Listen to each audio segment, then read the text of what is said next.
ஒருவரை உருவம் பார்த்து எடை போடக்கூடாது. அடர்ந்த காடு ஒன்றில் இருந்த குகையில் சிங்கம் ஒன்று வசித்து வந்தது. அந்த காட்டில் இருந்த முயல், மான், காட்டெருமை போன்ற விலங்குகளை அது வேட்டையாடி தின்று வந்தது. அது ஒரு நாள் வழக்கம் போல் காட்டெருமை ஒன்றை வேட்டையாடி வயிறு நிறைய அதன் இறைச்சியை தின்றுவிட்டு தன் குகையில் அயர்ந்து உறங்கிக் கொண்டிருந்தது. அப்போது அந்த குகையின் ஒரு மூலையில் வசிக்கும் எலி ஒன்று சிங்கத்தின் உடலை ஒரு பாறை என்று எண்ணிக்கொண்டது. அதன் முதுகில் ஓடி ஆடி விளையாடியது. இதனால் சிங்கத்தின் தூக்கம் கெட்டது. அது கண் விழித்து எலியை பிடித்து கொண்டது. பிறகு எலியை பார்த்து, சிறிய எலியே, நான் ஆழ்ந்த உறக்கத்தில் இருந்தபோது என் மீது ஏறி விளையாடி என் தூக்கத்தை நீ கலைத்து விட்டாய். உன்னை என்ன செய்கிறேன் பார். உன்னை என் வாயில் போட்டு மென்று விடுகிறேன் என்றது. எலிக்கு பயத்தால் உடல் நடுங்கியது.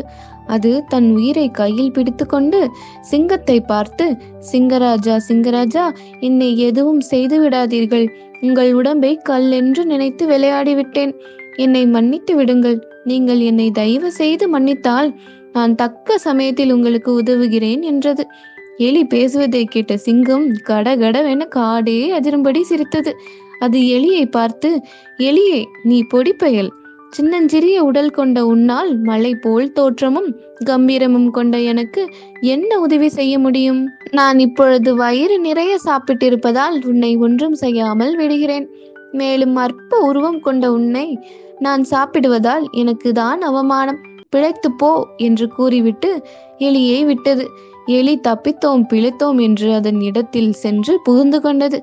ஒரு நாள் சிங்கம் வழக்கம் போல் வேட்டையாட புறப்பட்டது. நெடுநேரம் ஆகியும் அதற்கு இரை எதுவும் கிடைக்கவில்லை. அது சோர்ந்து போனது. அது வேட்டையாடி கொண்டே நடுக்காட்டிற்கு வந்துவிட்டது.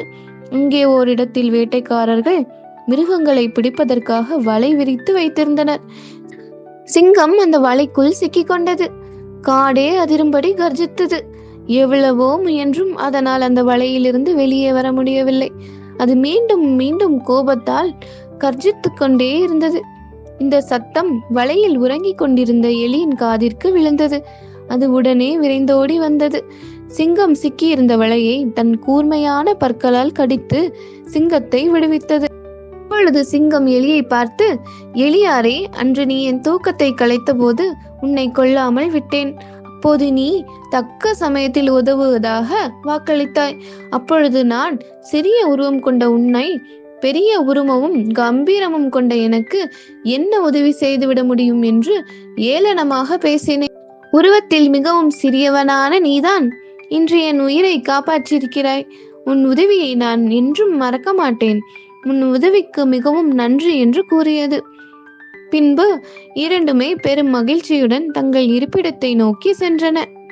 நீதி: ஒருவருடைய உருவத்தை பார்த்து அவரால் நமக்கு என்ன நன்மை செய்ய முடியும் என்று நினைக்கக்கூடாது. உருவத்தில் சிறியவராக இருப்பினும் அவரிடம் திறமை அதிகமாக இருக்கக்கூடும். எனவே அனைவரிடமும் அன்பாக பழக வேண்டும்.